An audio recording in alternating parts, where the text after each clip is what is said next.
S BP news daily ಎಕ್ಸ್‌ಪ್ರೆಸ್‌ಗೆ ಸ್ವಾಗತ. ನಗರದ doctor B R Ambedkar ವೃತ್ತದಲ್ಲಿ ಮಂಗಳವಾರ ಸಂವಿಧಾನದ ಬದಲಾವಣೆ ಕುರಿತು ಡಿಸಿಎಂ ಡಿಕೆ ಶಿವಕುಮಾರ್ ಅವರ ಹೇಳಿಕೆಯನ್ನ ಖಂಡಿಸಿ ಬಿಜೆಪಿ ಪಕ್ಷದಿಂದ ಪ್ರತಿಭಟನೆ ಹಮ್ಮಿಕೊಳ್ಳಲಾಗಿತ್ತು. ವಿಧಾನ ಪರಿಷತ್ ಸದಸ್ಯರಾದ ವೈಎಂ ಸತೀಶ್ ಅವರು ಮಾತನಾಡಿ, ರಾಜ್ಯದ ಡಿಸಿಎಂ ಡಿಕೆ ಶಿವಕುಮಾರ್ ಅವರು ಧರ್ಮಾಧಾರಿತ ಮೀಸಲಾತಿ ನೀಡಲು ಸಂವಿಧಾನ ಬದಲಿಸಬೇಕಾಗುತ್ತೆ ಎಂದು ಹೇಳಿಕೆ ನೀಡಿದ್ದಾರೆ. ಇದು ತಪ್ಪು. ಧರ್ಮಾಧಾರಿತ ಮೀಸಲಾತಿ ನೀಡಬಾರದು. ಮೂಲ ಸಂವಿಧಾನ ಹೇಗೆ ಇದೇನೋ ಹಾಗೆ ಇರಬೇಕು ಎಂದು ನಾವು ಹೋರಾಟ ಮಾಡುತ್ತಿದ್ದೇವೆ ಎಂದರು.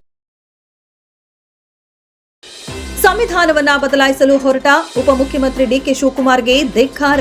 ಸಿರುಗುಪ್ಪ ನಗರದ ಬಿಆರ್ ಅಂಬೇಡ್ಕರ್ ವೃತ್ತದ ಮುಂಭಾಗದಲ್ಲಿ ಮಂಗಳವಾರ ಮಾಜಿ ಶಾಸಕ ಸೋಮಲಿಂಗಪ್ಪ ಅವರ ನೇತೃತ್ವದಲ್ಲಿ ರಾಜ್ಯ ಕಾಂಗ್ರೆಸ್ ಸರ್ಕಾರದ ಉಪಮುಖ್ಯಮಂತ್ರಿಯಾದ ಡಿಕೆ ಶಿವಕುಮಾರ್ ಅವರ ಸಂವಿಧಾನ ಬದಲಾವಣೆ ಹೇಳಿಕೆಯನ್ನ ಖಂಡಿಸಿ ಪ್ರತಿಭಟನೆ ನಡೆಸಿ ಅವರ ಪ್ರತಿಕೃತಿ ದಹನ ಮಾಡಲಾಯಿತು.